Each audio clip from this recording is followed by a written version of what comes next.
రాజకీయం అనేది ధర్మశాస్త్రాలలో ఒక భాగం. రాజకీయం వేరు కాదు, స్పిరిచువాలిటీ వేరు కాదు. బాగా గుర్తుపెట్టుకోండి. వ్యాసుడు అర్థశాస్త్రాన్ని రాశాడు.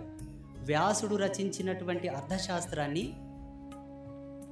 కౌటిల్యుడు దాన్ని అర్థవంతంగా, సరళంగా అందరికి అర్థమయ్యే విధంగా రాశాడు.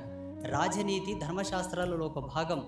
ప్రతి రాజకీయ నాయకుడు, సామాన్య కార్యకర్త, గ్రామ సర్పంచ్తో మొదలుకొని ప్రధానమంత్రి వరకు ఏ పార్టీ నాయకుడైనా పర్వాలేదు, ఎవరైనా పర్వాలేదు, మనకు ఆదర్శప్రాయులే, వాళ్ళని మనం గౌరవించాలి. వాళ్ళకు ఉచితమైనటువంటి స్థానాన్ని, మర్యాద మనం ఇవ్వాలి. అది సనాతన ధర్మం చెప్పినటువంటి నీతి. ఈ మధ్య కాలంలో వస్తున్నటువంటి కొంతమంది వలన రాజకీయం అంటే ఏదో పెద్ద పెనుభూతమని, రాజకీయం అంటే ఒక పెద్ద కలగోరు కంప అని అట్లా క్రియేట్ చేశారు. జనాల బ్రెయిన్ వాష్ చేశారు అట్లా. కానీ రాజకీయం కూడా ధర్మంలో ఒక భాగం, ఒక శాఖనే. ఇక్కడ ఎంతోమంది పెద్దలు ఉన్నారు, రాజకీయ ప్రముఖులు కూడా